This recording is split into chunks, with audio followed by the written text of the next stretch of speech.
ओम शांति। 17 नवंबर 2023 के बाप दादा के अनमोल मधुर महावाक्यों में बाबा कहते हैं, मीठे बच्चे, बाप के गले का हार बनने के लिए ज्ञान योग की रेस करो। तुम्हारा फर्ज है सारी दुनिया को बाप का परिचय देना। प्रसन्न दिया बाबा ने, किस मस्ती में सदा रहो तो बीमारी भी ठीक होती जाएगी। उत्तर में कहा, ज्ञान और योग की मस्ती में रहो। इस पुराने शरीर का चिंतन नहीं करो। जितना शरीर में बुद्धि जाएगी, लोभ रखेंगे, उतना और ही बीमारी आती जाएगी। इस शरीर को सिंगारना, पाउडर क्रीम आदि लगाना, यह सब फालतू सिंगार है। तुम्हें अपने को ज्ञान योग से सजाना है। यही तुम्हारा सच्चा सच्चा सिंगार है। केतिया बाबा ने, जो पिया के साथ है ज्ञान की बरसात है। जो बाप के साथ है। अब दुनिया में बाप तो बहुत है, परंतु उस सभी का बाप रचयिता एक है, वही ज्ञान का सागर है। यह जरूर समझाना पड़ेगी, परम पिता परमात्मा ज्ञान का सागर है। ज्ञान से ही सदगति होती है। सदगति मनुष्य की तब हो जब सत्युग की स्थापना होती है। बाप को ही सदगति दाता कहा जाता है। जब संगम का समय हो तब तो ज्ञान का सागर आकर दुर्गति से सदगति में ले जाए। सबसे प्राचीन भारत है। भारतवासियों के नाम पर ही 84 जन्म गाए हुए हैं। जरूर जो मनुष्य पहले पहले हुए होंगे वही 84 जन्म लेते होंगे। देवताओं के 84 जन्म कहेंगे तो ब्राह्मणों के भी 84 जन्म ठहरे। मुख्य को ही उठाया जाता है। इन बातों का किसी को भी पता नहीं है। जरूर ब्रह्मा द्वारा ही सृष्टि रचते हैं। पहले पहले सूक्ष्म लोक रचना है, फिर यह स्थूल लोक। यह बच्चे जानते हैं सूक्ष्म लोक कहाँ है, मूल लोक कहाँ है। मूल वतन, सूक्ष्म वतन, स्थूल वतन, इसको ही त्रिलोक कहा जाता है। जब त्रिलोकीनाथ कहते हैं तो उसका अर्थ भी चाहिए ना। कोई त्रिलोकी होगा ना। वास्तव में त्रिलोकीनाथ बाप ही कहला सकते हैं और उनके बच्चे कहला सकते हैं। यहाँ तो कई मनुष्यों के नाम हैं त्रिलोकीनाथ, शिव, ब्रह्मा, विष्णु, शंकर आदि। यह सब नाम भारतवासियों ने अपने ऊपर रख दिए हैं। डबल नाम भी रखते हैं, राधे कृष्ण, लक्ष्मी नारायण। अब यह तो किसी को पता नहीं, राधे और कृष्ण अलग अलग थे। वह एक रजाई का प्रिंस था, वह दूसरी रजाई की प्रिंसेस थी। यह अभी तुम जानते हो। जो अच्छे अच्छे बच्चे हैं उनों की बुद्धि में अच्छे अच्छे पॉइंट्स धारण रहती है। जैसे डॉक्टर जो अच्छा होशियार होगा उनके पास तो बहुत दवाइयों के नाम रहते हैं। यहाँ भी यह नई नई पॉइंट्स बहुत निकलती रहती है। दिन प्रतिदिन इन्वेंशन होती रहती है। जिनों की अच्छी प्रैक्टिस होगी वह नई नई पॉइंट्स धारण करते होंगे। धारण नहीं करते हैं तो महारथियों की लाइन में नहीं लाया जा सकता। सारा मदार बुद्धि पर है और तकदीर की भी बात है। यह भी ड्रामा में है ना। ड्रामा को भी कोई नहीं जानते, यह भी बाप समझाते हैं। कर्म अक्षेत्र पर हम पार्ट बजाते हैं, परंतु ड्रामा के आदि मध्य अंत को नहीं जानते तो गोया कुछ भी नहीं जानते। तुमको तो सब कुछ जानना है। बाप आए हैं बच्चों को मालूम पड़ा तो बच्चों का फर्ज है औरों को भी परिचय देना, सारी दुनिया को बतलाना फर्ज है। जो फिर ऐसा ना करे कि हमको मालूम नहीं था। हमारे पास बहुत आएंगे, लिटरेचर आदि बहुत लेंगे। बच्चों ने शुरू में संस्कृतकार भी बहुत किया है।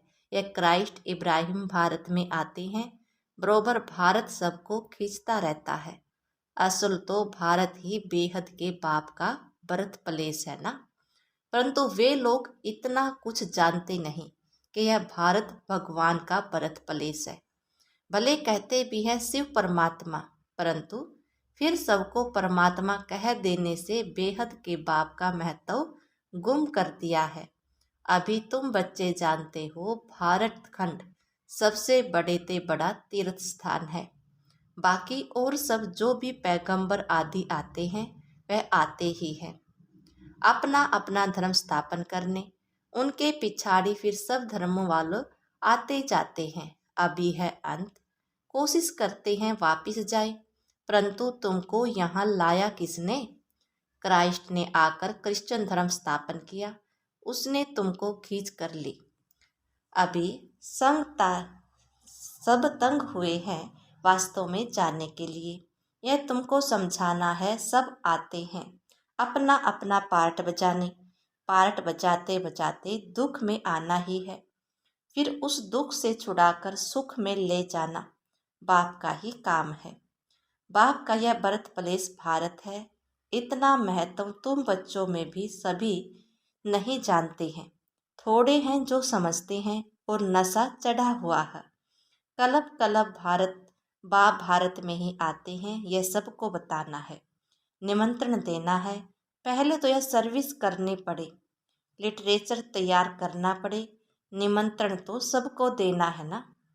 रचयिता और रचना की नॉलेज कोई भी नहीं जानते।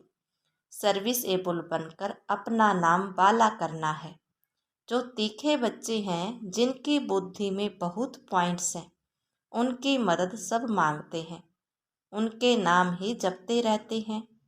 एक तो शिव बाबा को जपेंगे, फिर ब्रह्मा को, फिर नंबरवार बच्चों को। भक्ति मार्ग में हाथ में से माला फेरते हैं, अभी फिर मुख से नाम जपते हैं। फलाना बहुत अच्छी सर्विसेबल है, निरअहंकारी है, बड़े मीठे हैं, उनका दे अभिमान नहीं है। कहते हैं ना, मिठरा घुरते गुरा। मीठे बनो तो सब मीठा व्यवहार करेंगे। बाप कहते हैं, तुम दुखी बने हो, अब तुम बच्चे मुझे याद करेंगे तो मैं भी मदद करूँगा। तुम नफरत करेंगे तो मैं क्या करूँगा? यह तो गोया अपने ऊपर नफरत करते हैं, पद नहीं मिलेगा। धन कितना अथा मिलता है, किसी को लॉटरी मिलती है तो कितना खुश होते हैं। उनमें भी कितने इनाम आते हैं, फर्स्ट प्राइज, फिर सेकंड प्राइज, थर्ड प्राइज होती है। हो बहू यह भी ईश्वरीय रेस है, ज्ञान और योग बल की रेस है।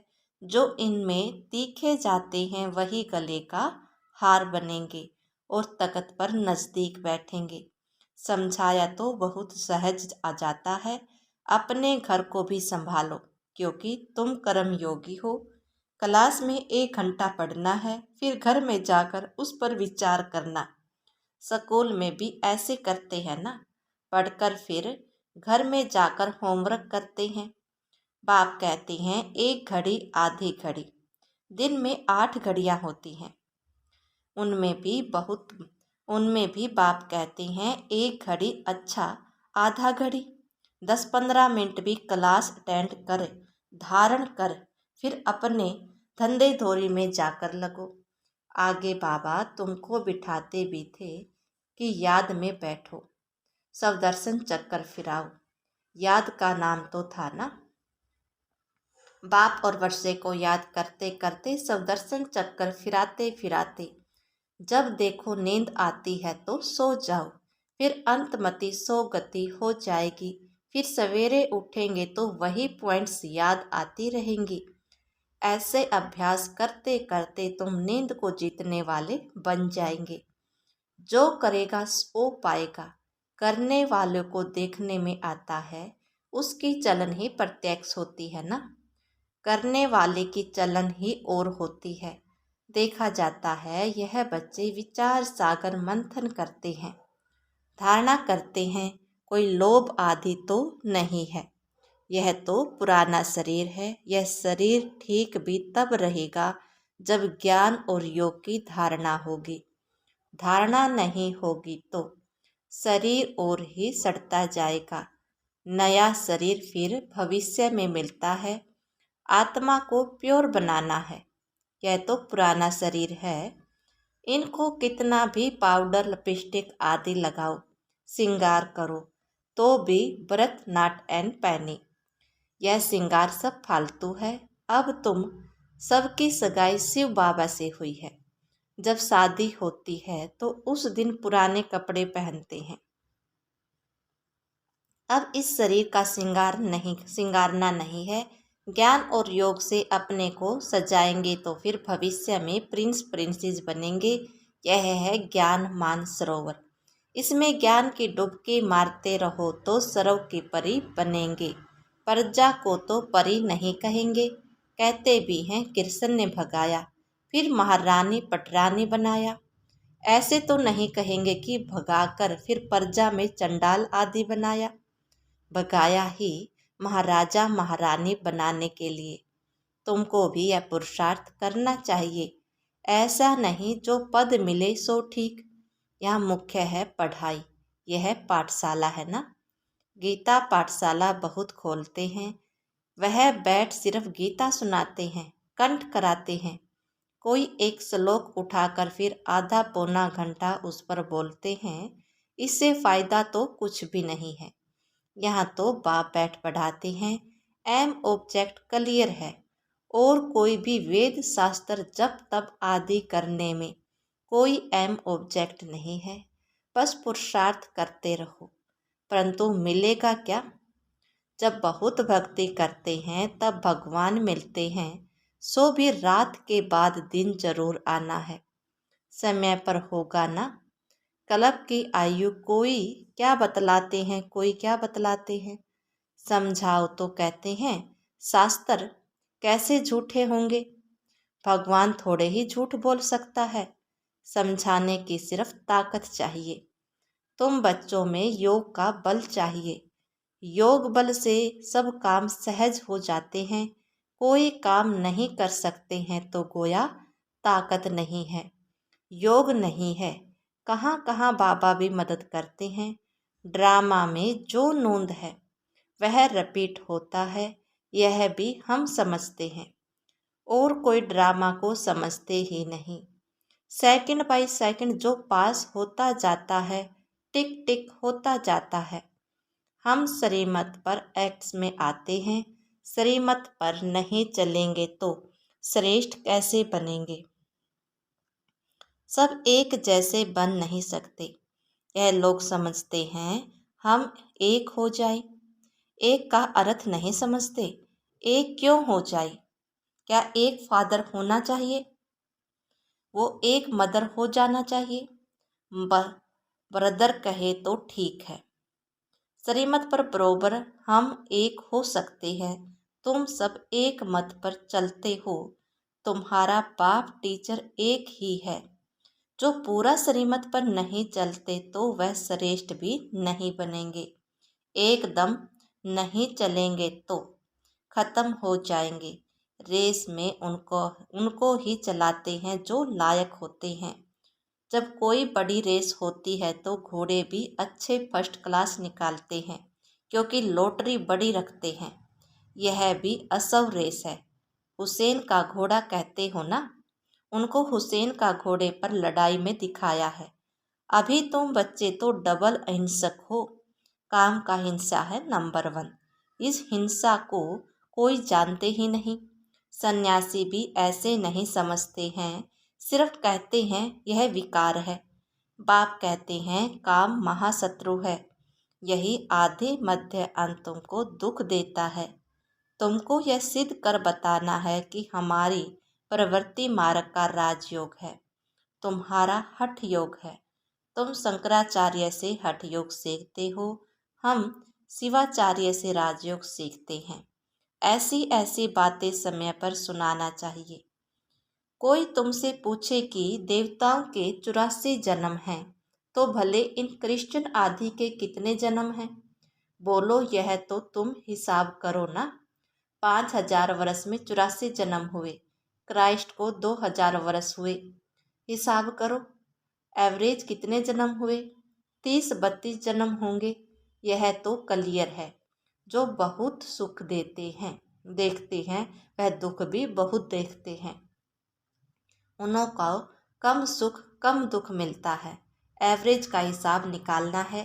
पीछे जो आते हैं वह थोड़े थोड़े जन्म लेते हैं। बुद्ध का इब्राहिम का भी हिसाब निकाल सकते हैं। करके 1-2 जन्म का फर्क पड़ेगा। तो यह सब बातें विचार सागर मंथन करना चाहिए। कोई पूछे तो क्या समझाए, फिर भी बोलो पहले तो बाप से वर्षा लेना है। तुम बाप को तो याद करो, जन्म जितने लेने होंगे उतने लेंगे। बाप से वर्षा ले लो, अच्छी रीति समझाना है, मेहनत का काम है, मेहनत से ही सक्सेसफुल होंगे। इसमें बड़ी विशाल बुद्धि चाहिए। बाबा से और बाबा के धन से बहुत लव चाहिए। कोई तो धन ही नहीं लेते। अरे ज्ञान रत्नों का धारण करो तो कहते हैं हम क्या करें, हम समझते नहीं। नहीं समझते हो तो तुम्हारी भावी। अच्छा, मीठे मीठे सिकलदे बच्चों प्रति माता पिता बाप दादा का याद प्यार और गुड मॉर्निंग। रूहानी बाप के रूहानी बच्चों को नमस्ते। धारणा के लिए मुख्य सार, किसी से भी नफरत नहीं करनी है, सबसे मीठा व्यवहार करना है। ज्ञान योग में रेस करके बाप के गले का हार बन जाना है। नंबर 2, नींद को जीतने वाला बन सवेरे सवेरे उठ बाप को याद करना है, सब दर्शन चक्कर फिराना है। जो सुनते हैं उस पर विचार सागर मंथन करने की आदत डालनी है। वरदान दिया पापा ने, बुद्धि को डायरेक्शन प्रमाण श्रेष्ठ स्थिति में स्थित करने वाले मास्टर सर्वशक्तिमान भव। कई बच्चे जब योग में बैठते हैं तो आत्म अभिमानी होने के बदले सेवा याद आती है, लेकिन ऐसा नहीं होना चाहिए, क्योंकि लास्ट समय अगर अशरीरी बनने की बजाय सेवा का भी संकल्प चला तो सेकंड के पेपर में फेल हो जाएंगे। उस समय सिवाय बाप के निराकारी, निर्विकारी, निरअहंकारी और कुछ याद न हो। सेवा में फिर भी साकार में आ जाएंगे। इसलिए यह अभ्यास करो कि जिस समय जिस स्थिति में स्थित होना चाहे स्थित हो जाए, तब कहेंगे मास्टर सर्वशक्तिमान, कंट्रोलिंग और रूलिंग पावर वाले। स्लोगन दिया बाबा ने, किसी भी परिस्थिति को सहज पार करने का साधन है एक बल एक भरोसा।